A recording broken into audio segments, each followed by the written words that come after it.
Assalamualaikum warahmatullahi wabarakatuh. Senang sekali hari ini bisa bertemu kembali. Dan pada kesempatan kali ini saya akan membahas tentang apa itu cemas dan bedanya dengan gangguan kecemasan.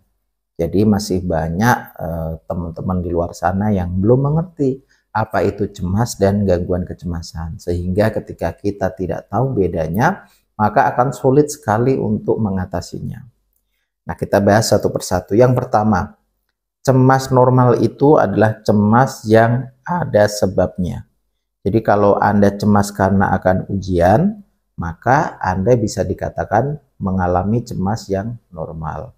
Tapi ketika Anda mengalami cemas terus-menerus yang tidak ada penyebabnya, yang tidak ada penyebab pastinya, tidak ada penyebab yang nyata, maka bisa jadi Anda sedang mengalami gangguan kecemasan. Jadi kalau cemas biasa itu ada sebabnya, kalau gangguan kecemasan tidak ada sebab pastinya, tapi Anda terus-menerus merasa cemas dan ketakutan. Yang kedua adalah jika penyebabnya hilang, maka cemas itu juga akan ikut hilang. Contohnya Anda akan diwawancara. Sebelum wawancara Anda pasti merasa tegang, cemas, gelisah gitu. Tapi setelah itu berlalu, maka cemas Anda hilang, Anda berubah jadi happy, jadi tenang, jadi nyaman kembali. Nah, berarti Anda sedang mengalami cemas yang normal. Nah, kalau cemas yang gangguan kecemasan, cemas itu menetap ada terus, baik ada ancaman atau tidak ada ancaman, maka cemas itu ada terus-menerus.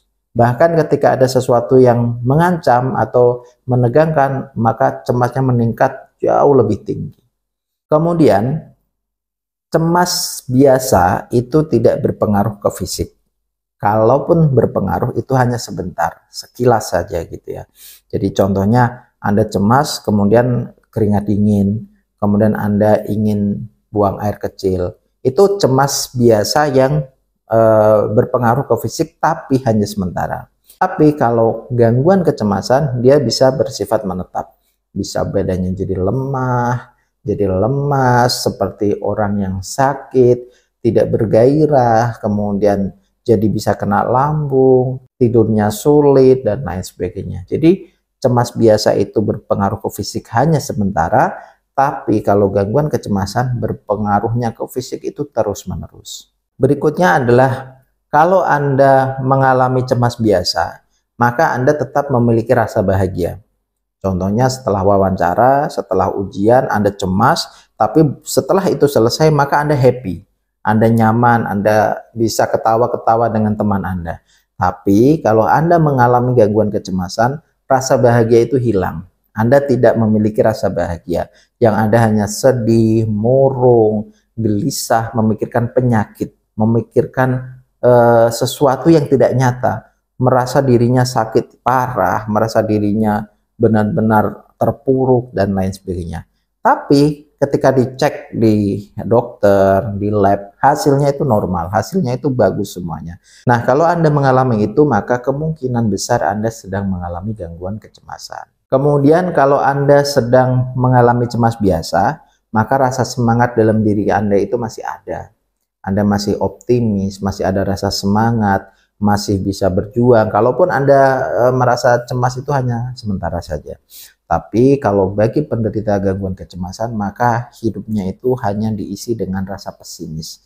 Tidak akan sembuh, kemudian putus asa, sedih, murung, merasa tidak ada yang mengerti dengan dirinya. Sehingga hari-harinya itu diisi dengan sesuatu yang menyedihkan, terpuruk, mengurung di kamar, tidak mau beraktivitas. Akhirnya hal itu yang memperparah penyakitnya, memperparah gangguan kecemasannya.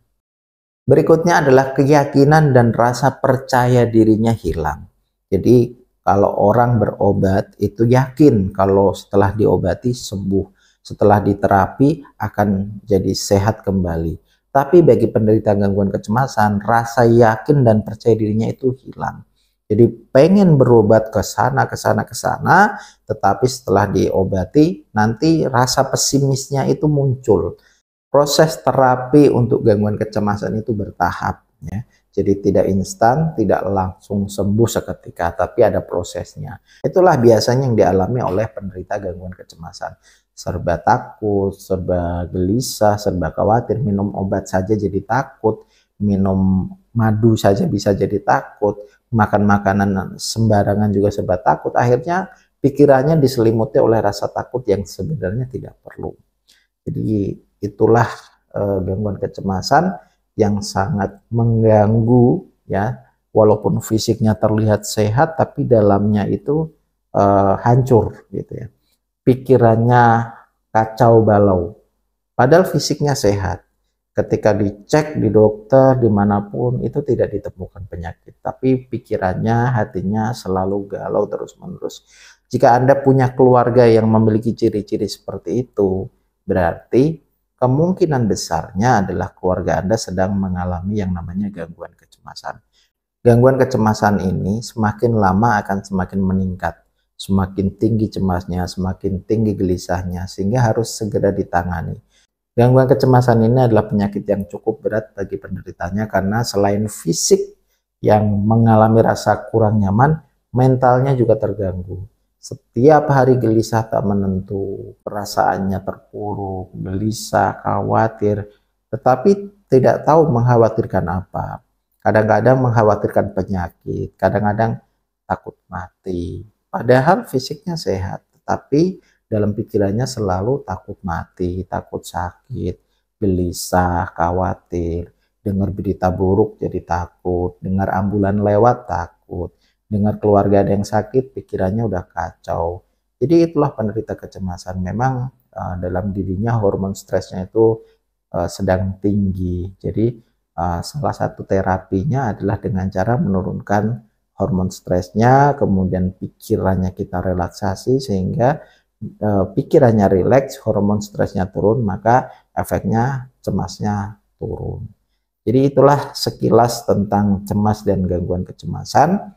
Semoga bermanfaat dan sampai bertemu di video berikutnya. Wassalamualaikum warahmatullahi wabarakatuh.